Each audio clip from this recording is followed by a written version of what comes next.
Krishna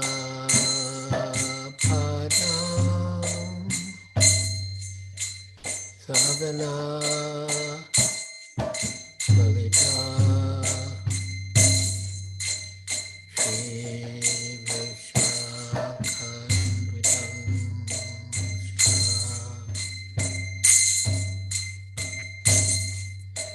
Namo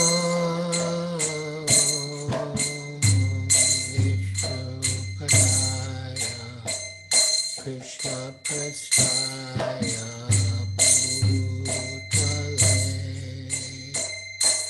Srimate Bhaktivedanta Swami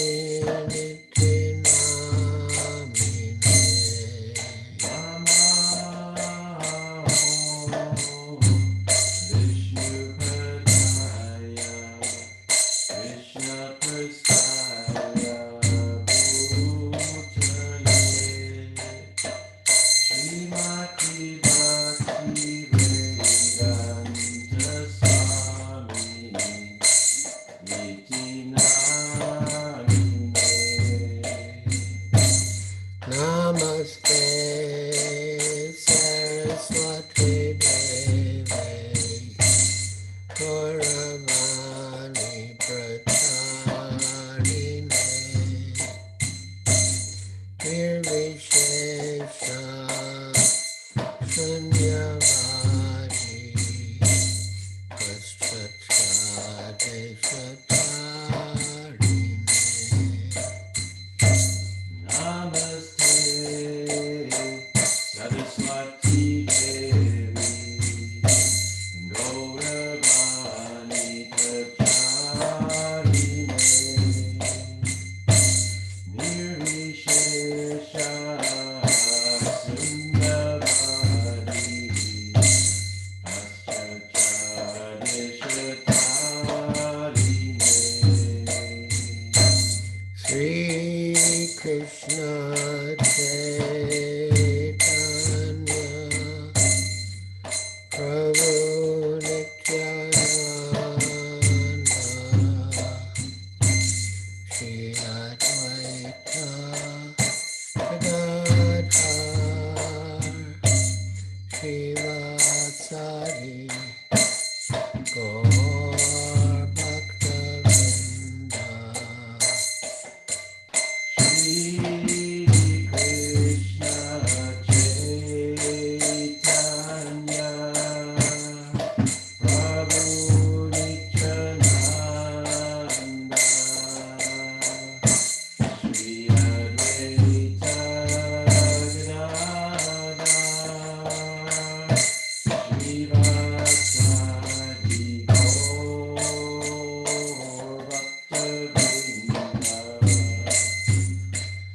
Shri Krishna Chaitanya Prabhu Nityananda Shri Advaita Gadadhar Shivasari Gaur Bhakta-vrinda. Shri Krishna Chaitanya Prabhu Nityananda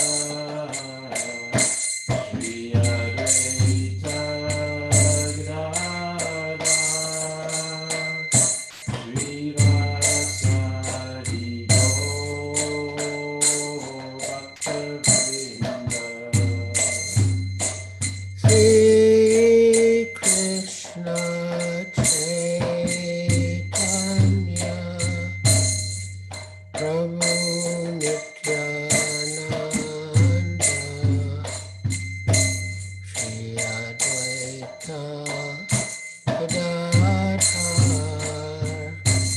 Shivasari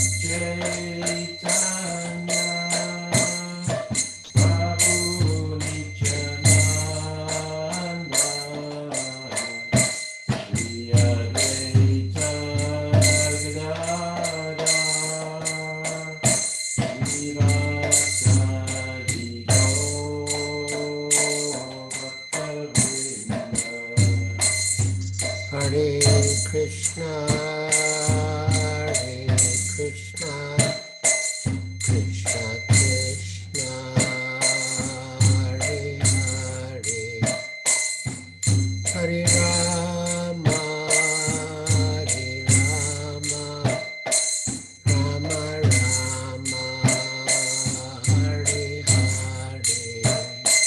Hare Krishna, Krishna Krishna, Hare Hare, Hare Rama, Hare Rama, Rama Rama, Hare Hare. Hare Krishna, Hare Krishna, Krishna Krishna, Hare Hare, Hare Rama, Hare Rama, Rama Rama, Hare Hare. Hare Krishna, Krishna Krishna, Hare Hare, Hare Rama, Rama Rama, Hare Hare. Hare Krishna, Hare Krishna, Krishna Krishna, Hare Hare, Hare Rama, Hare Rama, Rama Rama, Hare Hare. Hare Krishna, Krishna Krishna, Hare Hare, Hare Rama,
Vishnupad Paramahansa Pariprajakacharya Stokas to Sri Srimad Bhaktivedanta Swami Prabhupada Ki Jai.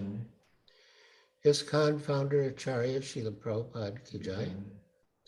Jayom Vishnupad Paramahansa Pariprajakacharya Stokas to Sri Srimad Bhaktisiddhanta Saraswati Goswami Prabhupada Ki Jai. Ananta Koti Vaishnava Vrinda Ki Jai. Namacharya Srila Haridas Thakur Ki Jai. Prem Se Kaho Sri Krishna Chaitanya Prabhu Nityananda Shri Advaita Gadadhar Shivas Adi Gaur Bhakta Vrinda Ki Jai. Shri Shri Radha Krishna Gopa Gopinath Sham Kunda Radha Kunda Giri Govardhan Ki Jai. Vrindavan Dham Ki Jai. Navadvip Dham Ki Jai. Jamuna Mai Ki Jai. Ganga Mai Ki Jai. Tulsi Devi Ki Jai. Bhakti Devi Ki Jai. Samveta Bhakta Vrinda Ki Jai. Nitai Gaur Premanande Hari Hari Bol. All glories to the assembled devotees. All glories to the assembled devotees. All glories to the assembled devotees. All glories to Sri Guru and Sri Gauranga. Glories to Srila Prabhupada. Right. So, my dear devotees who are on Zoom, as far as possible, please put on your cameras so we can see your moon-like faces, and it will be a more personal experience. So today we are discussing the all-merciful Lord Nityananda.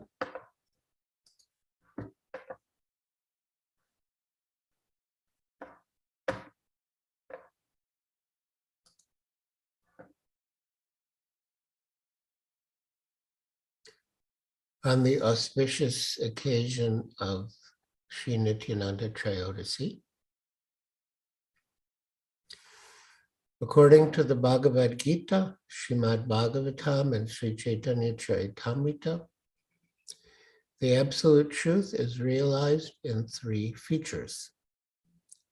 Preliminary is Brahman, the impersonal light that emanates from the transcendental form of the Lord. Next is Paramatma, the localized supersoul within the hearts of all living entities. And the last word in realization of the absolute is Bhagavan, the Supreme Personality of Godhead, Krishna. The Gyanis, who realize the impersonal Brahman, experience only the Sat, eternal aspect of the absolute truth. The yogis, who realize the Paramatma within the heart, experience the eternal Sat and cognizant Chit features of the absolute truth. But only the devotees who realize Krishna experience Ananda, bliss, which is the goal and ultimate nature of every living entity. When an interviewer once asked Srila Prabhupada, "What is the goal of life?" Srila Prabhupada replied, "The goal of life is to enjoy." Now, the effort to enjoy materially through the mind and senses leads only to frustration and misery. But spiritually, one can enjoy in relation to the Supreme Personality of Godhead. And that pleasure, unlike the temporary so-called happiness of the material world, is eternal. And that eternal happiness can be realized through the mercy of Sri Nityananda Prabhu. Nitya means eternal, and Ananda means bliss. So, if we come in touch with Lord Nityananda, we can realize that eternal bliss for which we are hankering.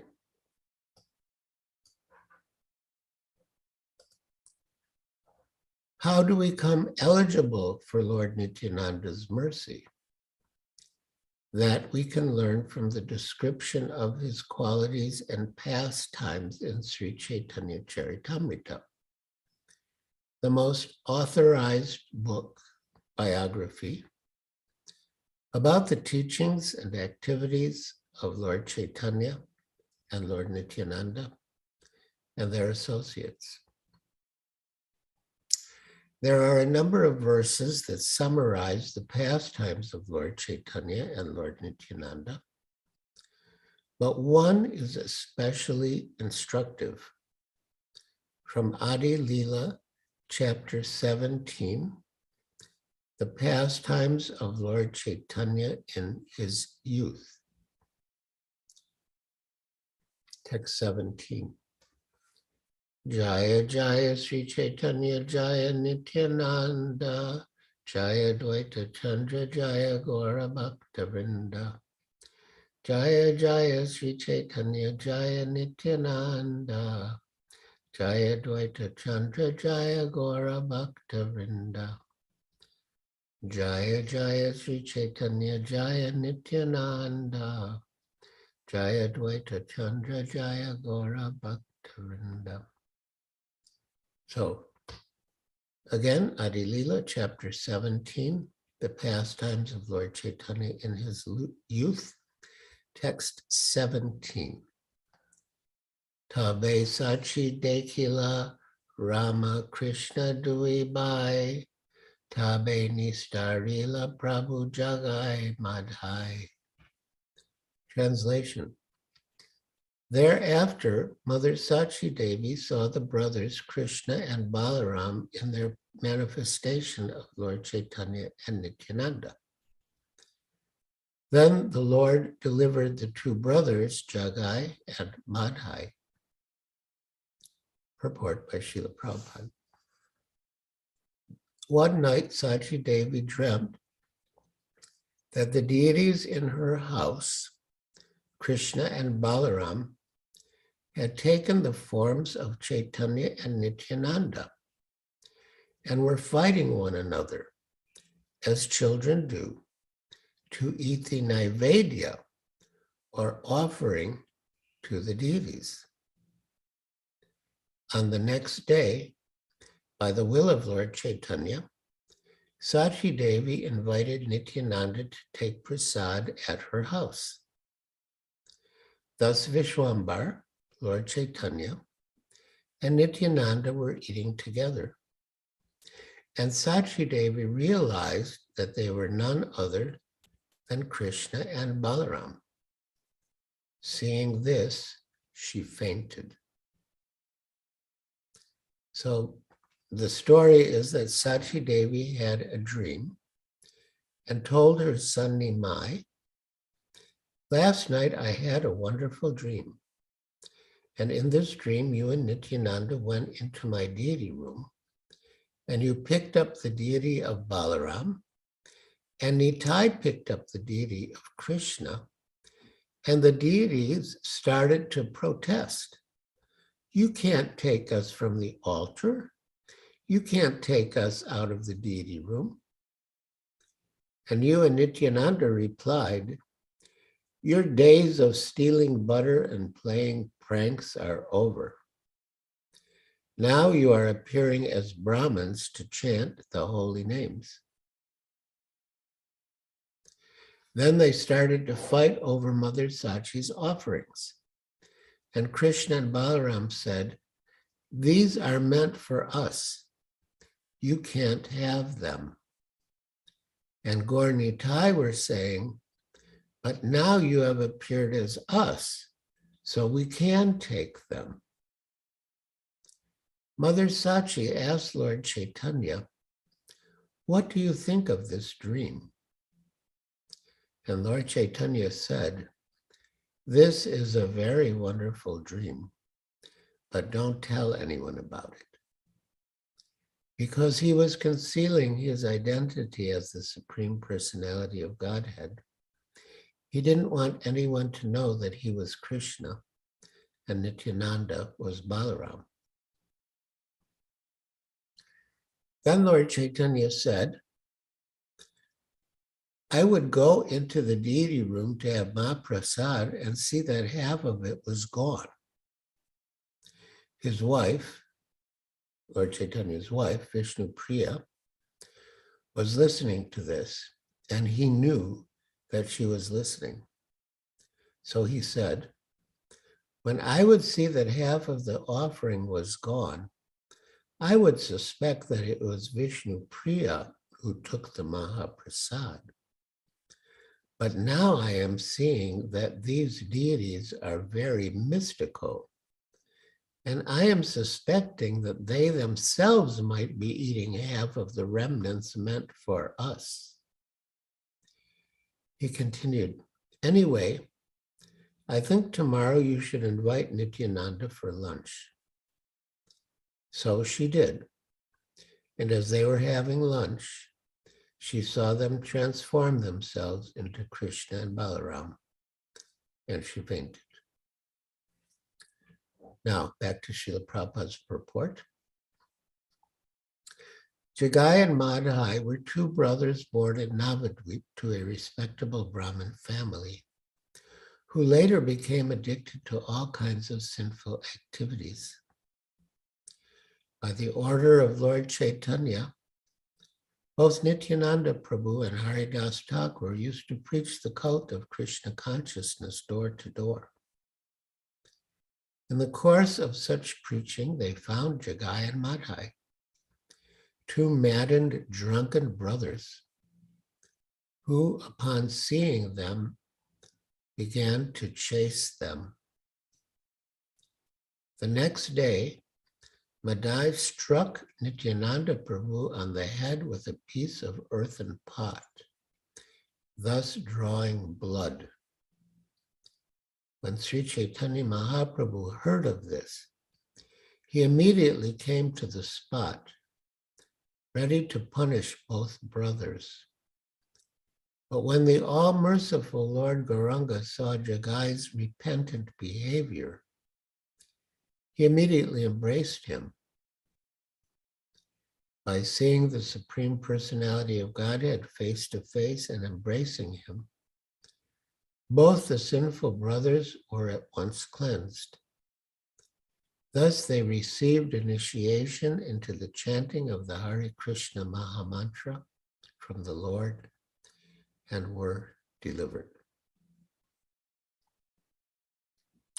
So this is a very important pastime of Lord Chaitanya and Lord Nityananda, and it is worth considering in detail because it will give us an insight into the actual mission of Gaur Nitai, and through parampara, disciplic succession, the mission of Srila Prabhupada, and consequently the mission of his followers.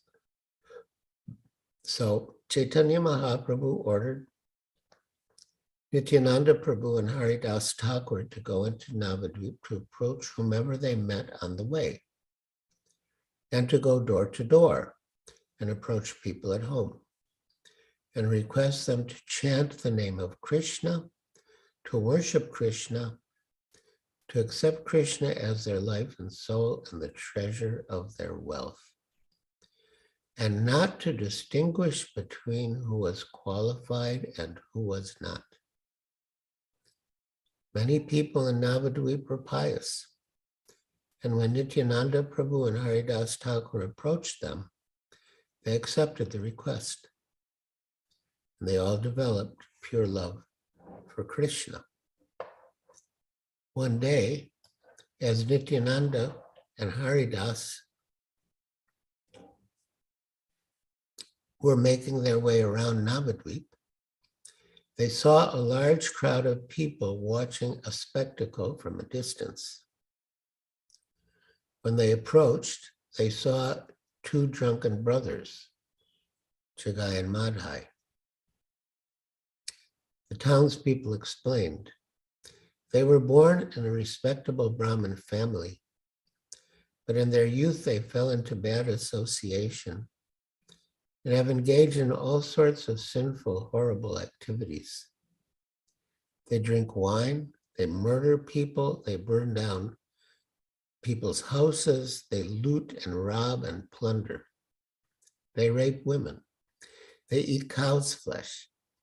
There is not a sin they have not committed.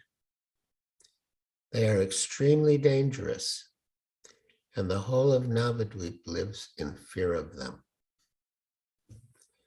Nityananda Prabhu thought, so far we have been approaching pious folks, and they've taken up the order of Mahaprabhu and become pure lovers of Krishna. But no one really knows the glories of Chaitanya Mahaprabhu's mercy. If we can convert Jagai and Madhai, then everyone will know the magnitude of Mahaprabhu's mercy. So Nityananda, accompanied by Haridas, approached the drunken brothers and delivered the message. Chant Krishna's name, worship Krishna, and follow Krishna's instructions. Glorify Krishna and give up your sinful activities. The two brothers were physically powerful, though. Very powerful and very arrogant. And they became enraged. Who are these people to tell us to worship Krishna and give up our activities? They decided to kill Haridas and Nityananda and started to pursue them, shouting, kill them, kill them, kill them. They were running after them, and Nityananda Prabhu and Haridas Thakur were running for their lives. While they were fleeing, Nityananda Prabhu said, Haridas, I think this is the end of both of us. This is it. And Haridas replied, I think you are right. Then Nityananda said, but you were caned in 22 marketplaces and Krishna saved you. So why don't you pray to Krishna now to save us? And Haridas said, yes, that's true. But at that time, I wasn't associating with a madman like you. You went up to the two biggest demons on the planet and told them to chant Hare Krishna and give up their sinful activities. All the townspeople told us, stay away from them, they are dangerous. But you didn't listen. Nityananda defended himself. You are blaming me, but actually I am not the one to blame. It is your master, Gauranga Mahaprabhu, who is responsible. Never in the history of the world has a Brahmin acted like him, like a king ordering people to go out in the town and approach people, whether they're pious or sinful, and ask them to chant Hare Krishna. I was just following his order. So don't blame me, blame him. And he added, if we don't obey his order, we're finished. And if we do obey his order, we're finished. Like that, they were joking and laughing as they were fleeing for their lives, with Jagai and Madhai in hot pursuit. Eventually, Jagai and Madhai, though strong and powerful and angry, couldn't keep up. They were a little heavy and quite drunk. So eventually they fell behind, and Nityananda Prabhu and Haridas Thakur ran to Mahaprabhu. The Lord had asked them to come report to him every evening after their preaching. And they told him what had happened. When he asked, who are these Jagai and Madhai? Gangadas Pandit and Srivas Thakur explained, they are most sinful. The whole of Navadvip lives in terror because of them. They kill people, they rape women, they burn down people's houses. They plunder their riches, they drink strong liquor, and they eat cow's flesh. Mahaprabhu said, I will kill them. I will cut them to pieces. But Nityananda Prabhu, and this is his extreme mercy, said, no, Lord, don't do that. Don't harm them. In Kali Yuga, our mission is not to kill the demons, but to deliver them. And in Kali Yuga, pretty much everyone will be like Jagai and Madhai. So don't kill them. You give them to me. I will take charge of them. Gauranga Mahaprabhu agreed. All right. I put them in your charge. And because you want to give them mercy, I predict that very soon they will be delivered. While Chaitanya Mahaprabhu was speaking with Nityananda, Haridas Thakur, who was sitting with Advaita Acharya, said, you don't know how difficult it is to have a Sankirtan partner who's a madman. He's an avaduta. He goes to people's houses and steals their butter and yogurt. If the householder came out and pursued them, Nityananda Prabhu, who was younger, would be gone, and they would catch Haridas. Sometimes Nityananda would ride on people's bulls and say, I am Mahesh. And sometimes he would milk the cows and drink all the milk. Sometimes he would approach small boys and say, I'm going to beat you. And they would become frightened and run home to their parents. And their fathers would come out with sticks to protect their child. And Nityananda would escape, but they'd catch Haridas. And he would fall at their feet and plead, please, please, it's not what you think. And sometimes Nityananda would go up to innocent young girls and say, I want to marry you. But, Haridas said, the worst was today. Everyone told us to stay away from these drunken demons. And he went right up to them and said, give up your sinful activities, surrender to Krishna, and chant Krishna's name. They almost killed us. We barely escaped with our lives. Advaita Acharya began to laugh in ecstasy, but with a little anger he said, why are you surprised? It is the nature for drunkards to associate with other drunkards. Nityananda Prabhu is always intoxicated with Krishna Prema Ras. So it is natural for him to want to associate with other drunkards. But you are a Naishtika brahmachari, sober and learned. So why are you associating with those three? You let them associate with each other. Why should you get involved with them? Then he said, I know the power of my Nityananda. And you will see within 1 or 2 days that these rogues will be chanting and dancing in kirtan with us. A day or two later, as Nityananda Prabhu was wandering around Navadvip in his playful mood, he again came upon the 2 drunk brothers. And again he approached them and delivered the same message. And again Madai was enraged. Who is this person? We almost killed him the other day, and still he is coming back. Who does he think he is? Then he asked, who are you? What is your name? Nitai replied, I am Avadut. And that was it. Madai picked up a clay pot, and with all his immense strength, he smashed the head of Nityananda Prabhu and cut a big gash.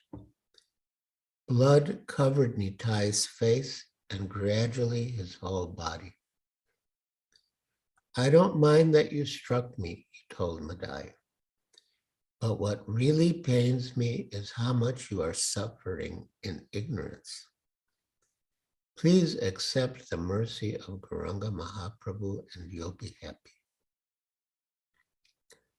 That infuriated Madai even more.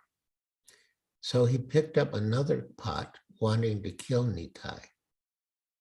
He was ready to smash him, but Jagai intervened and said, "Stop it! Can't you see that this is a genuine saintly person?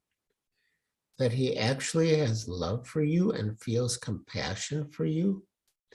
He is trying to help you. What will you gain by killing such an innocent soul?"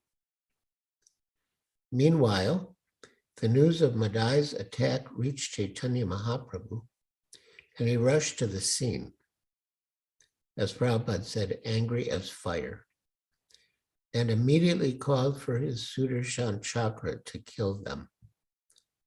The chakra came like the blazing sun, but Nityananda Prabhu intervened. "Lord, don't kill them." He beseeched Mahaprabhu. "I am going to kill them," Lord Chaitanya replied. "They have harmed my Nitai and I'm going to kill them." Still, Nityananda said, "But Jagai saved me. Madai was wanting to kill me, but Jagai stopped him. He saved my life."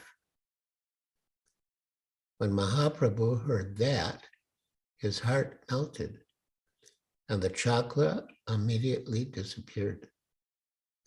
He embraced Jagai and said, "You saved my Nitai. You have saved my Nitai.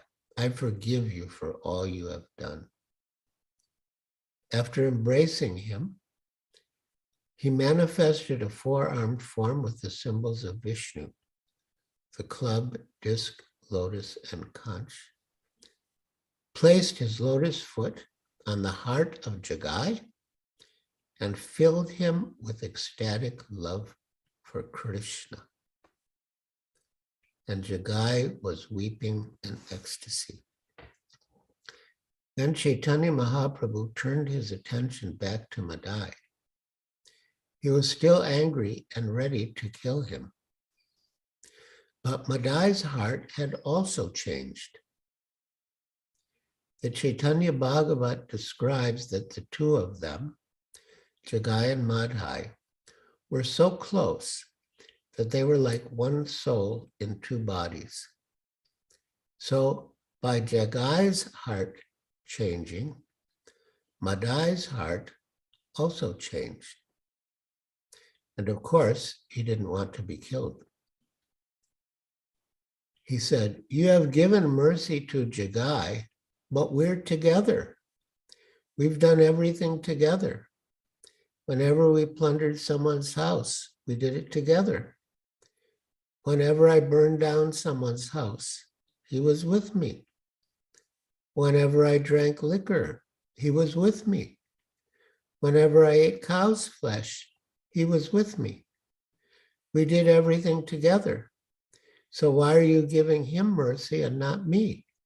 You should give me mercy too." Mahaprabhu replied, "No, I will not give you mercy because you have hurt my Nitai."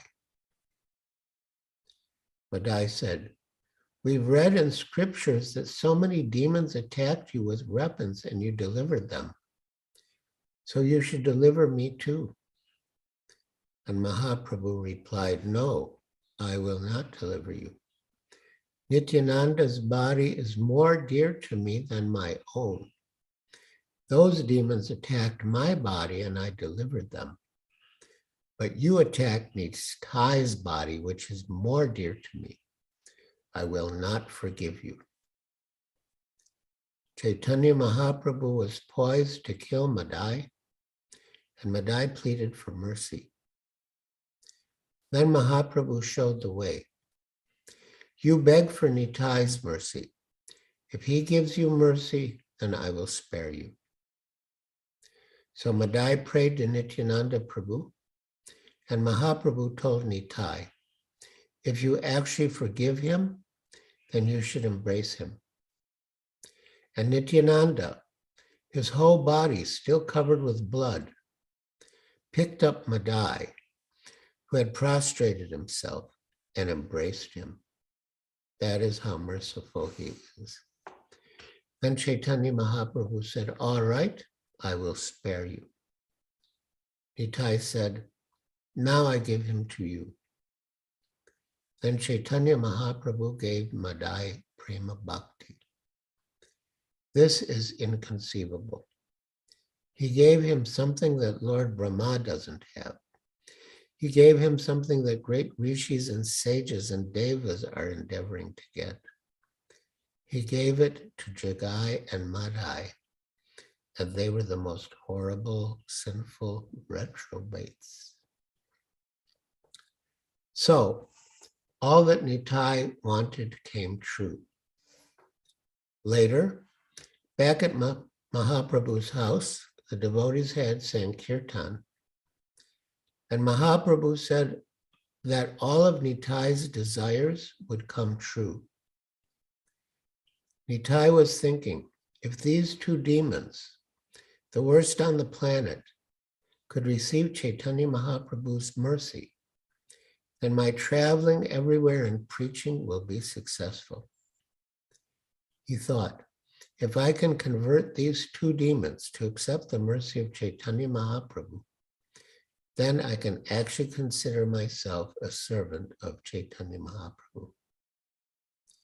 And if these two demons can chant and dance in ecstasy with the Vaishnavas, I can consider that my name, Nityananda, has value and is true. There is a big festival of Kirtan, and Chaitanya Mahaprabhu said, don't any of you think that Jagai and Madhai are sinful. I will accept their sinful reactions. Just watch. And as Gauranga, in his beautiful golden form, began to accept their sinful reactions, his body turned black. What do you see? What do I look like? He asked Advaita Acharya. I see Shyam Sundar, Advaita replied.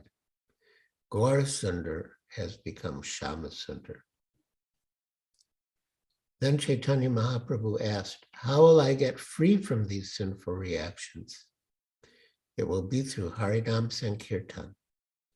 So if all of you do Harinam Sankirtan, I will be relieved of these sinful reactions. But then, where will the sinful reactions go? Into the hearts of those who blaspheme Vaishnavas, who criticize devotees. So they had ecstatic kirtan, and Mahaprabhu, with his black form, was dancing in ecstasy. And gradually the black went away. His form became lighter, and he resumed his original beautiful, fair, Gauranga golden hue. After this, the Vaishnavas accepted Jagai and Madhai, but especially Madhai felt guilty because he had tried to kill Nityananda Prabhu, who was the cause of his deliverance. He was very sad. Nityananda Prabhu could see this and inquired, you have been liberated. You have been given prema bhakti. Why are you so sad? Don't be sad. Madai replied, when I think that I tried to kill you, I feel terrible. I just cannot forgive myself. Nityananda told him, I accept you as my son. Sometimes a child will hit the parent, but the parent doesn't take it seriously. I forgive you. Madai said, but what about all the other people I wronged and caused pain to? I was so intoxicated, I don't even know who they are. I don't even know how to ask them to forgive me. I hurt so many. And Nityananda Prabhu said, you should make a ghat, a very beautiful bathing ghat, with your own hand. And when people come to take bath, you prostrate yourself before them and ask them to forgive you. And serve whoever comes in a menial way. Being close to the Ganges, you will be purified. So Madai did that. And when people saw how humble he and his brother had become, their hearts melted and they gave them all affection and respect. But there were some people who were still angry, who had been so hurt by the brothers, by Madai in particular. And seeing him in that humble position, they would take up a stone and throw it at his head. Madai now was so meek, however, that he would pick up the stone and return it to them, saying, I am so sinful. I have caused so much pain to others. Once is not enough. You should hit me again. And then even the people who were most upset and angry had to forgive him and embrace him. That is the mercy of Gaur Nitai. And that was what Nityananda Prabhu wanted, that people should understand the glory of Mahaprabhu's mercy. Srila Prabhupada took up the same mood of approaching anyone and everyone, pious or sinful, qualified or unqualified, without discrimination. As Nityananda Prabhu said, in Kali Yuga, practically everyone will be like Jagai and Madai. That may be more apparent in America and Europe than in India. Although I did hear a talk in which Srila Prabhupada was discussing how demonic Western civilization is and how the leaders and pretty much everyone are demons. But then he added, actually in my country also, 80% are demons. But still, what Prabhupada encountered in 1965 when he came into America was something that people now, especially in India, can't even imagine. Krishna Chandra Prabhu, Rishikesh Mavatlau from Mumbai, used to say that people cannot imagine who Srila Prabhupada approached when he went to America.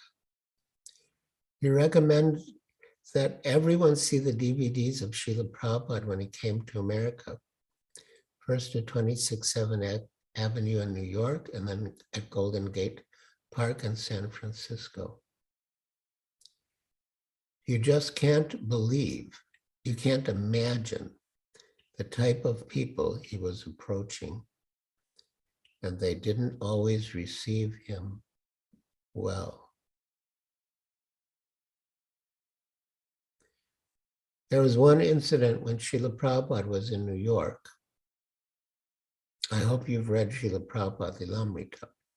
Everyone should read the Lilamrita as well as see the DVD series following Srila Prabhupada. So when Srila Prabhupada was in New York, living in a loft in the Bowery, which was the most degraded part of the city, it's Skid Row, inhabited mostly by drunks. But even they had a little respect. They would be sprawled out on the sidewalk and on the stairs leading up to Prabhupada's apartment. But somehow they sensed that Prabhupada was a saintly person, and they would try to move over and make room for him to pass. Prabhupada was staying with a young man who seemed interested in Krishna consciousness. In fact, Prabhupada thought, I'll train him as a Vaishnava. But one day the young man went crazy, probably from taking LSD or something, the 1960s equivalent of the strong wine that Jagai and Madhai were taking 500 years ago. He went crazy and wanted to attack Srila Prabhupada. And he was ready to kill him, like Madhai was ready to kill Nityananda Prabhu. Srila Prabhupada bolted out of the room and ran down the stairs with this young man in pursuit. Very similar. It is quite a history how Srila Prabhupada stayed in different people's places and what he endured for the sake of delivering the mercy of Gaur Nitai is inconceivable. What Nityananda Prabhu wanted fulfilled in Bengal through Srila Prabhupada has been fulfilled throughout the world. So Srila Prabhupada really is the embodiment of that mercy of Nityananda Prabhu. There is no one in the history of our Sampradaya, no one after Nityananda Prabhu, who's taken up that mood of approaching anyone and everyone without discrimination, without considering who is qualified and who is not. And it's the same message. Chant Krishna's name, worship Krishna, accept Krishna as your life and soul. But not in so many words, because the people that Srila Prabhupada was approaching didn't even know who Krishna was. When Nityananda Prabhu approached people in Navadvip, chant Krishna's name, worship Krishna, accept Krishna as your life and soul, they knew who Krishna was. They knew what Nityananda was saying. But in America and in Europe, nobody knew who Krishna was. So Srila Prabhupada had to explain everything in his books. Who is Krishna? What is Krishna's name? How to chant Krishna's name? How to worship Krishna? Why we should accept Krishna as our life and soul? Why we should surrender to Krishna? The same message that Chaitanya Mahaprabhu asked Nityananda Prabhu to deliver, but in an expanded form, because the people Prabhupada was approaching had no idea of Krishna's identity or instructions. When we go out with Srila Prabhupada's books, it is like when Mahaprabhu sent Nityananda and Haridas to approach people with that message. Sometimes devotees are not well received, but even Nityananda and Haridas were not always well received.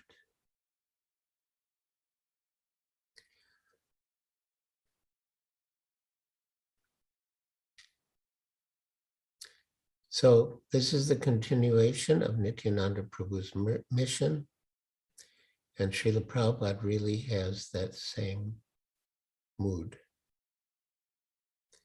When one of his early disciples came to India, and the Calcutta temple president phoned Prabhupada in Bombay to tell him that the devotee was smoking ganja, marijuana, and asked what to do, Prabhupada told his secretary to relay his response. Tell him that if he doesn't stop smoking ganja, I will reject him. Afterwards, Tamal Krishna Goswami asked Prabhupada, is it true that if he doesn't stop smoking ganja, you will reject him? And Prabhupada said, no, I cannot reject anyone. Tamal Krishna Goswami asked, but don't you have to draw the line somewhere?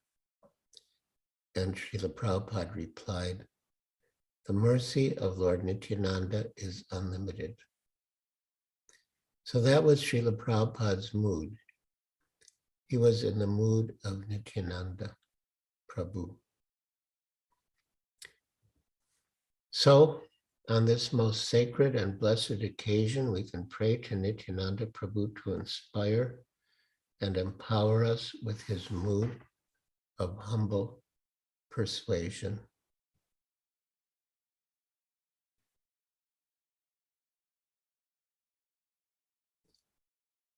I'll conclude with one of my favorite statements of Srila Prabhupada's.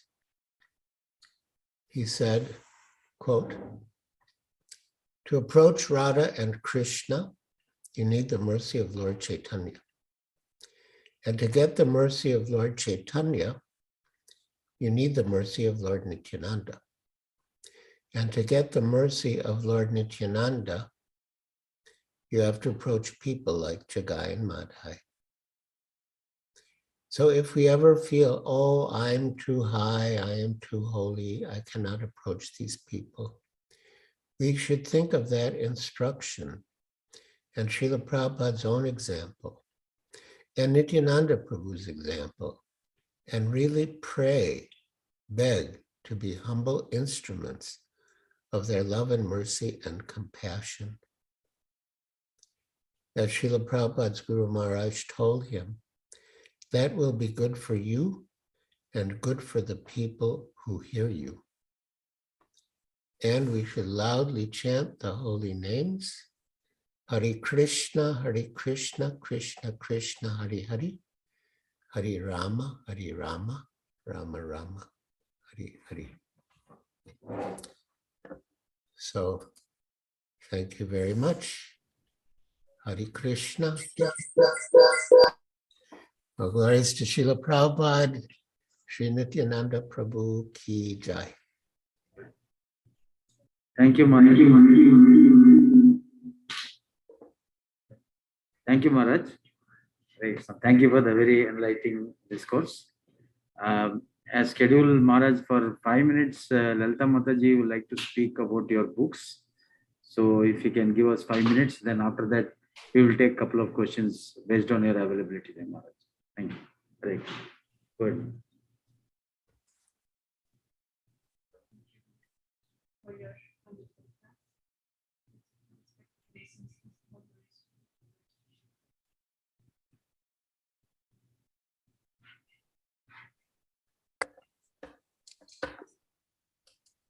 Thank you, Guru Maharaj, for your wonderful class.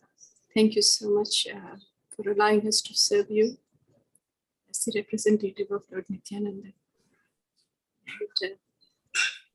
And, this particularly for devotees in Columbus and Greater Columbus area, as well as the audience in US and not outside.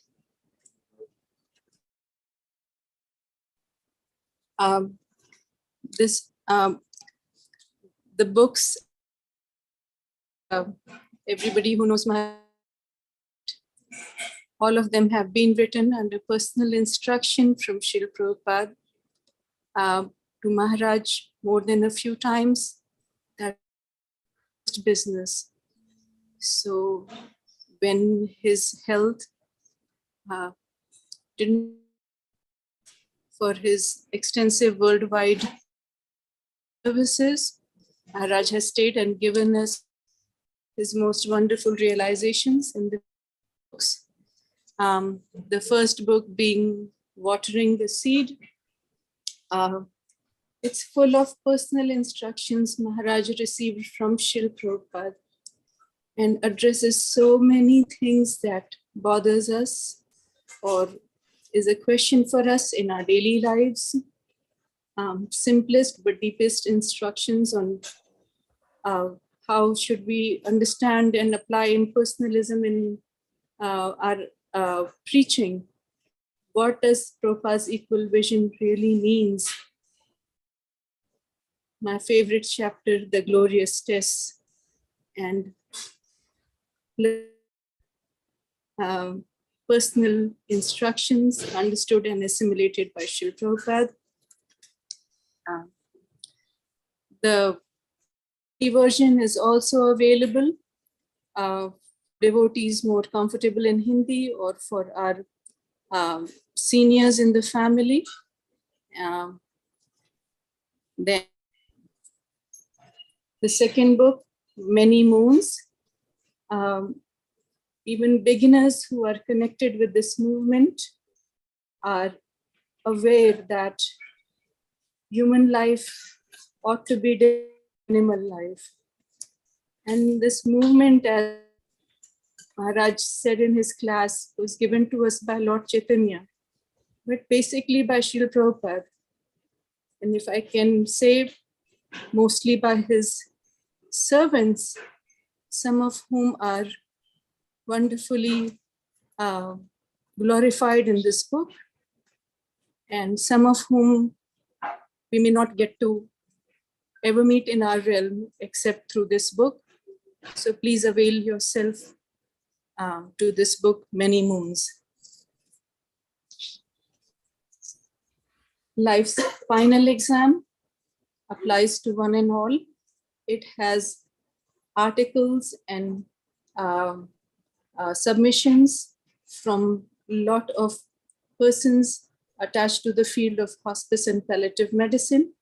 At the same time, it is written for everyone with universal application. Just today,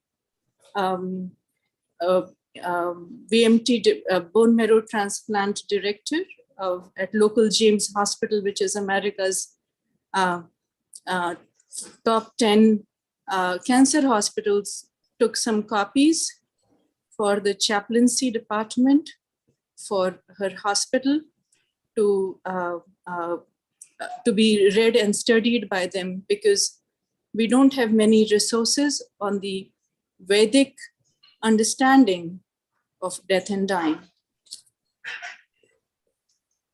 Very recently, this book, Spiritual Answers in Troubled Times, this is question and answer format from all the Zoom classes that were conducted, especially during COVID season. I still have about less than 10 copies left. If anybody is interested, please let me know. And last but not the least, the book Maharaj has written and personally served in Juhu for 30 years, overseeing every aspect of Prabhupada's most worshipable deities, Shri Radha Raspihari, and favorite most project, the Juhu project. Prabhupada personally oversaw the project, guided Maharaj every step of the way until its completion. Maharaj served there for 30 years, and then last 20 years were spent in researching, praying, and producing this book that's available to us as a piece of ISKCON's history as it unfolded in Juhu. Anybody in US continent can write to me at the email address or phone number, and I will see to it that you receive the books. Thank you very much.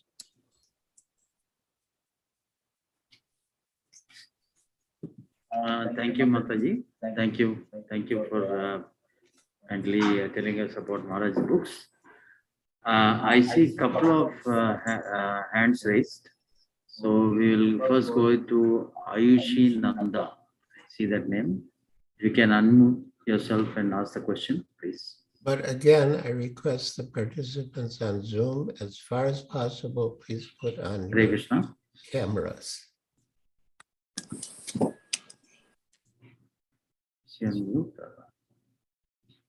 Hare Krishna Maharaj, please accept my humble obeisances. Our glories to Srila Prabhupada. Guru Maharaj, my question is that in today's lecture, you told that in order to get Nityananda Prabhu's mercy, we have to preach to people like Jagai and Madhai. So in the 10 offenses that we read, it's said that we must not preach, we must not tell the glories of holy name to the faithless people. So from that, I perceived that we should not actually force the chanting of Hare Krishna Mahamantra to people who don't have any faith in the holy names. So how should I understand, Guru Maharaj, that? Yes, it's an offense to preach the glories of the holy name to the faithless. but it's not an offense to ask them to chant. In the case of Nityananda Prabhu, he was asking people to chant the holy name of Krishna, including Jagai and Madhai, but he wasn't speaking about the glories of the holy name. He was just asking them to chant, and we can always do that. It's not an offense to ask someone to chant Hare Krishna. Sure, thank you so much.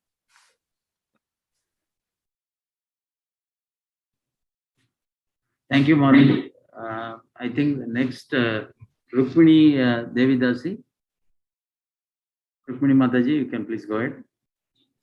Dhanyavad Pranams, Jai Prabhupada. Thank you so much, Maharaj, for that wonderful class. So my question is about the point when Mahaprabhu was taking on the sins of Jagai and Madhai.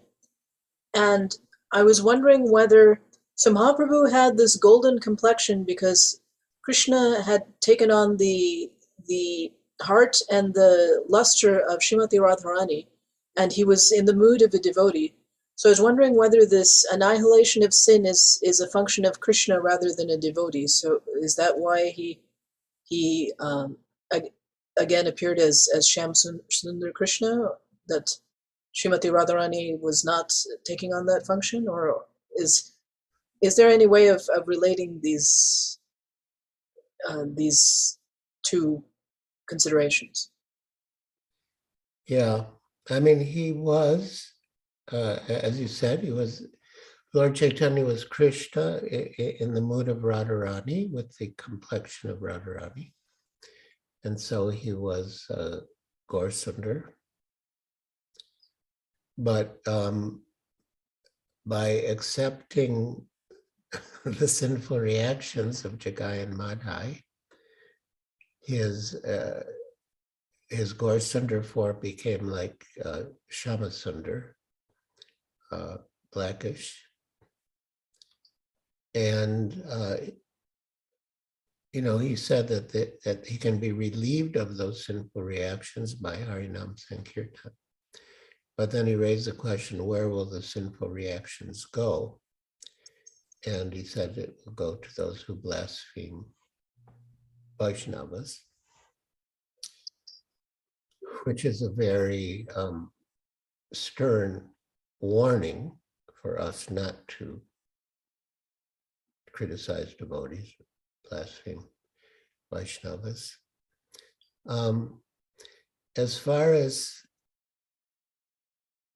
I don't think that at that stage,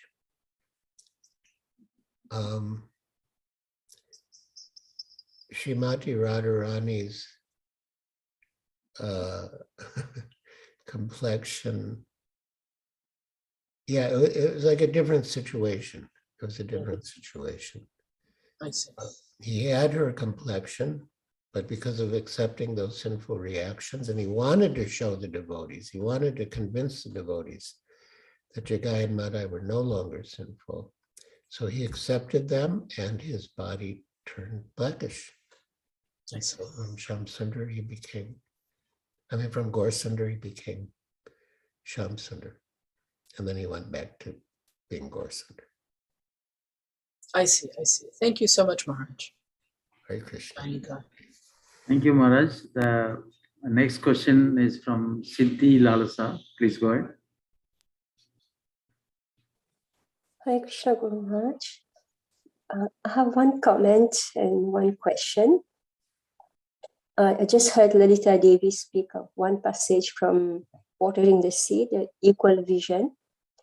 And this is a passage that was very useful for me when I was teaching Bhakti Shastri, because we speak about Samadarshana.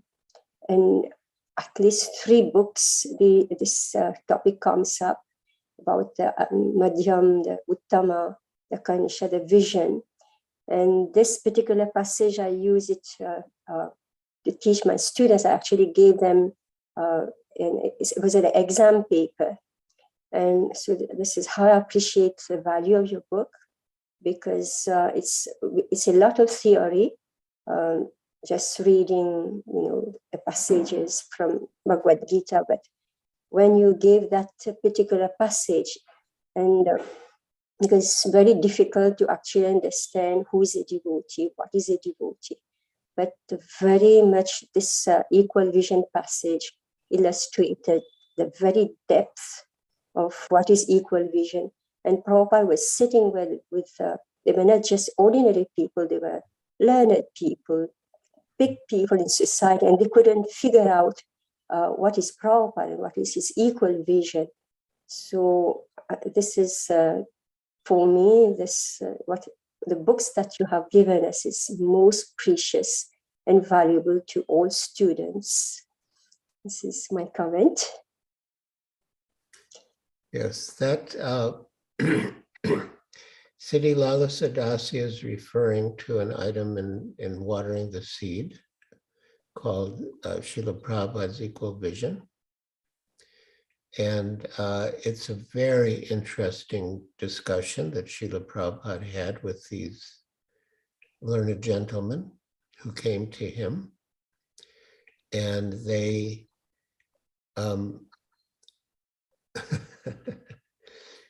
they were basically telling Srila Prabhupada that he shouldn't criticize so much, but he should be samadarshi. He should see everyone with equal vision. And Srila Prabhupada quoted that verse from the Bhagavad Gita, which coincidentally was the first verse from the Bhagavad Gita that I ever spoke on in the Boston Temple. Yeah. So Vidya Vinay Sampane Brahmanika Vihastini. So, oh my gosh. Can one of you complete it for me? Shuni Suni Trivasvapake Chas Pandita Samadarshina. The humble sage sees with equal vision a gentle and learned Brahman, an elephant, a cow, a dog, and a dog eater. So Srila Prabhupada said that one takes birth as a Brahman or as an elephant or a cow or a dog eater, according to his pious and sinful activities. And to see them all equally means that one is not distinguishing between pious and sinful activities. But I'm not on that level. I see that you're engaging in sinful activities, and I tell you that you should stop. So it was a very interesting discussion. And they said, well, now, what is, because Prabhupada was saying, I'm just repeating what my predecessors have said. And they were asking Srila Prabhupada, every acharya has to make some contribution beyond the previous acharyas. And Prabhupada said, no, I've made no contribution beyond the previous acharyas. I'm just repeating what they have said. Then, after some time, one of Srila Prabhupada's disciples described to these men how Srila Prabhupada had spread Krishna consciousness all over the world, and how people of all different backgrounds had become devotees of Krishna. And then the men became very impressed. And Srila Prabhupada said, that is my samadarshi, that I saw that everyone is fit to receive Krishna consciousness. That is my samadarshi, and that is my contribution beyond what the previous acharyas have done. I'm the only one who has spread Krishna bhakti all over the world. So that's a brief summary of that item in Watering the Seed called Srila Prabhupada's Equal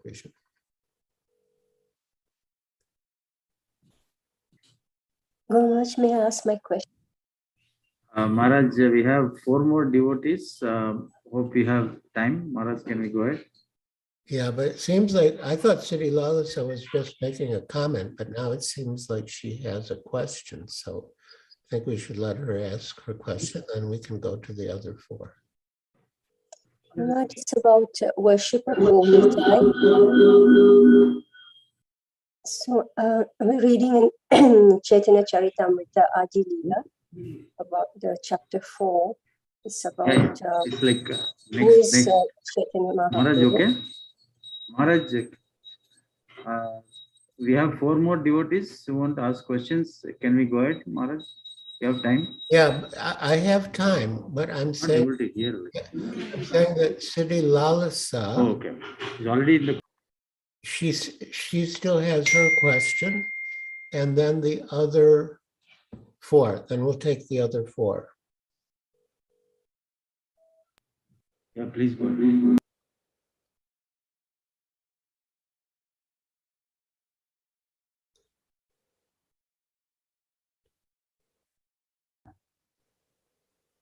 Hare Krishna, like, is that like Dasanudasa Prabhu? You want to go ahead with the questions? Prabhu, you interrupted Siddhi Lalasa. She was asking. She didn't. Oh, finish. sorry. Like there we having some internet connection here. So, Mata, you can please complete your question first. Yeah. So I'm asking about the worship of Gaurnitai. This is, I'm reading Chaitanya Charitamrita, Adi Leela, chapter 4, the internal reason for Chaitanya Mahaprabhu's appearance. So in one passage, Prabhupada explained that Shri Chaitanya is Krishna with the attitude of Srimati Radharani. And then he discusses about the Gaura Nagari, who take the position, who pretend to be gopis, and they see Shri Chaitanya Mahaprabhu as the enjoyer. So Prabhupada said we should not, we should be very careful and follow the acharyas and not like make up our own understanding of Shri Chaitanya Mahaprabhu. Not disturb the mood of Shri Chaitanya. Mm-hmm. So the question is about Gaurnitai. So when we are worshipping Gaurnitai, Chaitanya, so now, is he Krishna?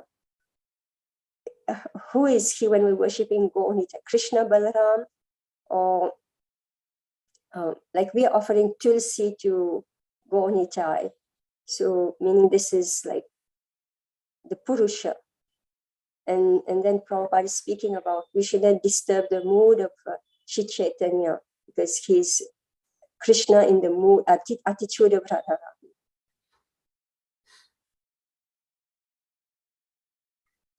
So what is the question exactly? So when we are worshipping Gaurnitai, so what is our mood? Is it the mood of Krishna Balaram? Because in that purport, Prabhupada is saying that Shri Chaitanya is Krishna in the attitude of Srimati Radharani. He's not in the mood of the enjoyer, meaning male. Yeah, that's true. So when we are worshipping Gaurnitai, how are we seeing Shri Chaitanya Mahaprabhu? Because we are offering the peacock feather with the tulsi. So like this, we're a little confused about this. Yeah, well, there's 2 considerations, rasa and tattva. And Srila Prabhupada had us worship Gaurnitai in ways that may not have been in keeping with their mood, but he really wanted us to understand the tattva that Gaurnitai are actually Krishna and Balaram. And so in certain cases, such as, what you're saying about offering, we offer them things that we would not offer Gaur Nitai as devotees, but we do offer them because Srila Prabhupada wanted us to understand the tattva, that they are Krishna and Balaram, they are Vishnu tattva. So yeah, we do those things. Thank you very much. Hare Krishna, Jai. Thank you. Next, Dasana Dasa Prabhu, please go. Dear Guru Maharaj, please accept humble obeisances, all glories to Srila Prabhupada. Thank you so much for your inspiring and informative lecture. And in connection to that, I would like to ask you for any instance of Srila Prabhupada banning or forbidding some of his disciples under certain circumstances to preach, because Lord Chaitanya asked Haridas Thakur, Lord Nityananda, to go from door to door and preach the glories of the holy name by asking people to chant Hare Krishna. And was there any historical event under any circumstances Srila Prabhupada forbade or banned some of his disciples, any disciple, to preach?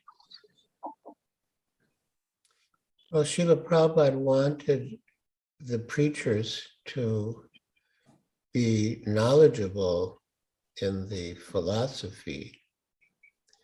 He didn't want, someone who's very new might not really understand the philosophy well. And if they try to preach, that their preaching may not have a good effect. So he did want the preachers to be knowledgeable before they began preaching. But he also said that, preaching is effective when the preacher speaks according to his or her realization. And if your realization is that, by chanting Hare Krishna, you feel good, then you can say that much. That by taking Krishna Prasad, you feel happy. You can say that much according to your realization. Thank you. Thank you. Thank you, Maharaj. Next is Krishangi Mataji. Please go ahead.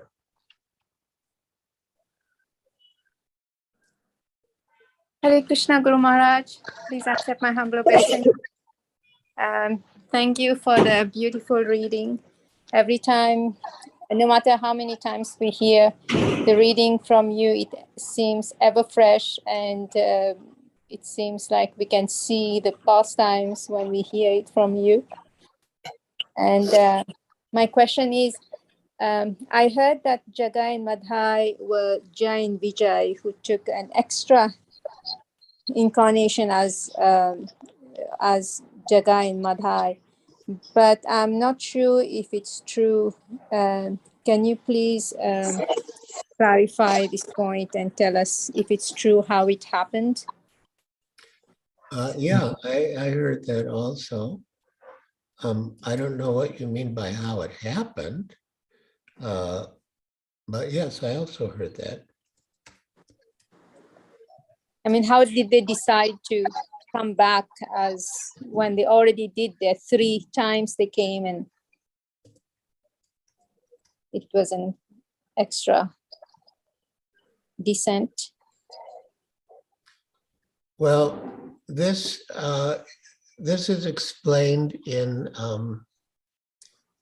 Chaitanya Charitamrita, Adi Lila chapter 10.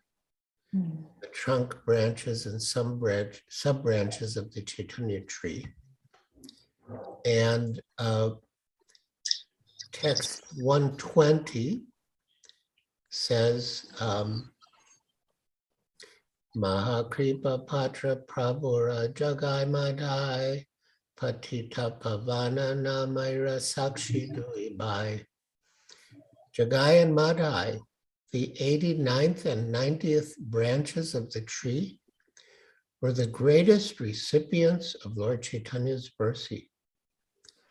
These two brothers were the witnesses who proved that Lord Chaitanya was rightly named Petit Pavan, the deliverer of the fallen souls. Purport. In the Gaur Ganodesha Deepika, so I hope you're familiar with the Gaur Ganodesha Deepika, which was compiled by Kavi Karnapur, an associate of Lord Chaitanya, and it explains who in Gaur Lila was what in Krishna Lila.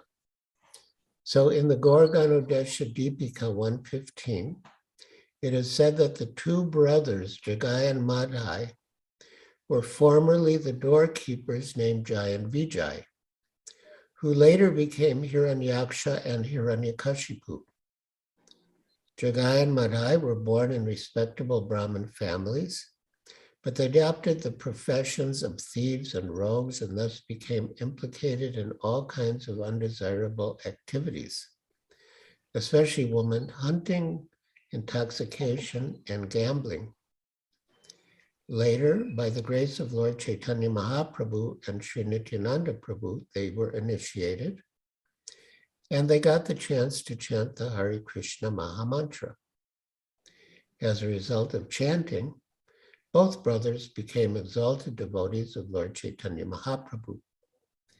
The descendants of Madai still exist, and they are respectable Brahmins. The tombs of these two brothers, Jagai and Madhai, are in a place known as Goshahara, or Madatala Gram, which is situated 1 mile south of Katwa. It is said that Sri Gopi Charandas Babaji established a temple of Nitai Gaur at this place about 250 years ago. So I'm just confirming the verdict of Gaur Ganodesha Deepika that Jai and Vijay became Jagai and Madhai. And they got the mercy of Lord Chaitanya and Lord Nityananda, which Jai and Vijay did not get in their previous births.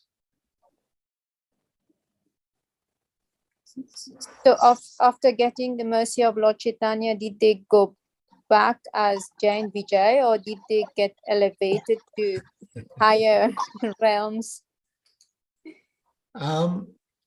You know, these liberated souls can be in more than one lila. And so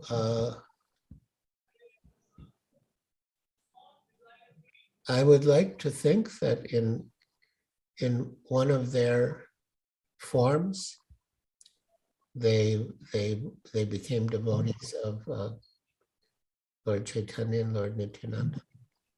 Why not? There are many, like so many of these personalities who appeared in Gaur Lila were also present in Krishna Lila.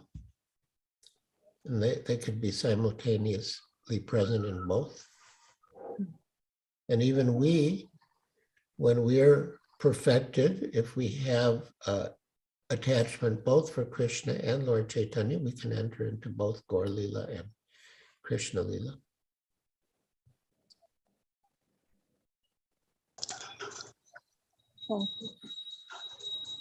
Thank you, Guru Maharaj. Thank you, Maharaj. Next is Sumitra Mataji. Please go ahead. Hare Krishna, Guru Maharaj. Please accept our humble obeisances. All glories to you and Srila Prabhupada. Okay. Thank you, Maharaj. This was wonderful to listen from you today. I was particularly struck by the comment you made about Nityananda saying, I do not discriminate between who is qualified and who is not qualified. And I remembered in one of your books you had described when Srila Prabhupada was speaking to the police commissioner in Chicago and hearing about the crime rate, he said, "Put us in charge and we'll take care of it." Meaning that there was no strata of society that he felt was closed to the holy name, to the power of the holy name. And I feel very proud to when I read from ISKCON prison ministries, we have so many examples in our movement where inmates have been transformed by Srila Prabhupada's books and then went on to establish their own preaching. So I just remembered that when you said Nityananda Prabhu does not discriminate between who's qualified and who's not. That was just a reflection, Maharaj. There's no question. Yes, yes, beautiful. Wonderful. Thank you. Very appropriate. Thank you, Maharaj. Next, Kalanji Sundari Mataji, please. Hare Krishna Maharaj, please accept my humble obeisances. Please accept your humble obeisances, Maharaj. Maharaj, I have a question. As you told that to get Nityananda mercy, approach the people like Jagai and Madhai. So, how much risk should we take, Maharaj? Because I'm going with my kids for preaching out, and even before they come on time, I'm preaching. One drugs person is screaming. I just went from there. I don't know what to do. I just went. So how much risk should we take from, Oh, you approached someone who started to scream at you? Yeah, one time. So my husband was also not there. I'm holding the books, back books. I just went from there. I don't know. But now though I have keys. So before I go anywhere, even distributing prasad also, like if I go shelter house, some devotee told you have to be careful because you have kids with you. Sometimes shelter house people also a little bit loose. So how much risk should I take from Maharaj? Oh, you mean when you go out with your children? Yeah, I mean, no, for distribution, yeah, for distribution, when I go with my kids, how much risk I took? How much risk I take? But how can you know how someone is going to respond? Well, we go door to door and neighbors, and we go store. Sometimes go the little loose, so I have to be careful with my kids. So should I take the means I don't know who's coming. Like if I go to the high street, I don't know who's coming. So anybody come, we approach. So with kids, it's okay to go Maharaj high street, or I just go door to door, and before I go, I check is safety or not. And what's the significance of High Street? High Street, there's a OEC, Ohio State University. Lots of students is there, and also some other people also come. Some students, some other people. So sometimes student taking, and sometimes all kinds of people is there, Maharaj.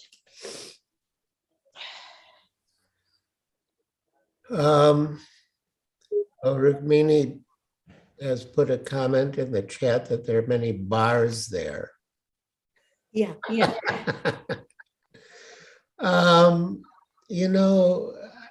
It's a difficult question because Lord Nityananda's mood was definitely to approach anyone and everyone, regardless. But still, I think, given a choice, you could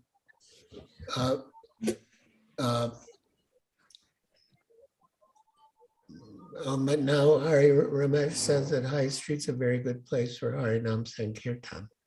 So, so maybe go there on Harinam Sankirtan and go somewhere else for book distribution. And it's good to take risks, Maharaj, sometimes. It's good to take risks or don't take risks, because to get Nityananda mercy, one side is good, but the other side, is okay to take risks. How much, Well, what's the risk? Risks, who knows if they're intoxicated? Like if they're, when you talk, then I understand they're intoxicated or not. And then what? Then I scary. Huh? Then I scary to them. Run from that place to save. But they're not going to beat you or anything. No, Baba, no, they're not going to beat me, but who knows what they do? Krishna knows. I have no idea what they do, Maharaj. I have not so much experience with Western country outside.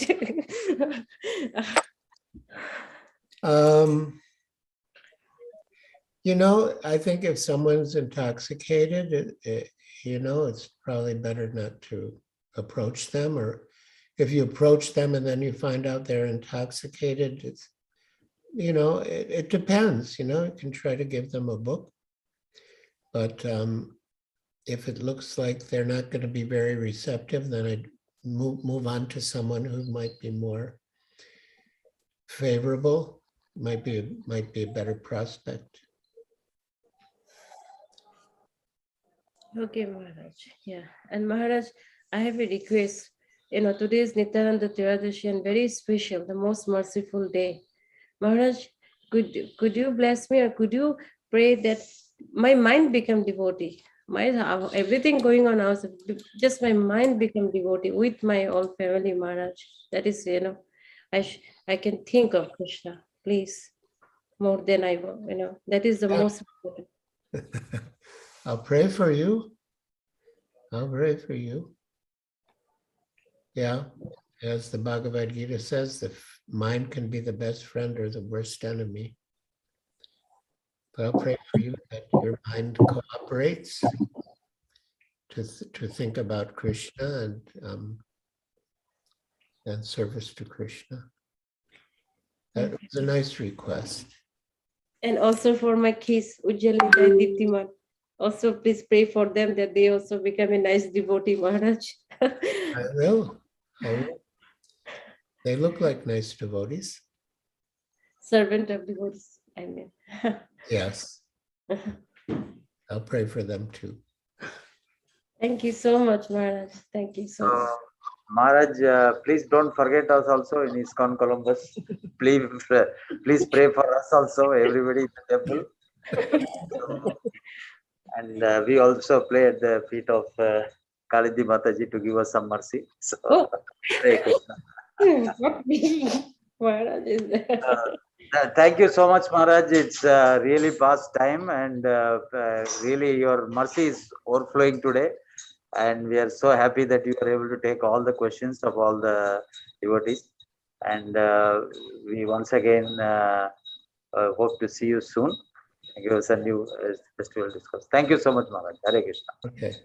Well, if we're ending, Yes. I suggest we conclude with Vaishnav Pranam. Sure, Maharaj. Let us offer our respectful obeisances unto all the Vaishnav devotees of the Lord, who are just like desire trees, who can fulfill the desires of everyone and are full of compassion for the fallen conditioned souls. Panchakalpa Trubhyascha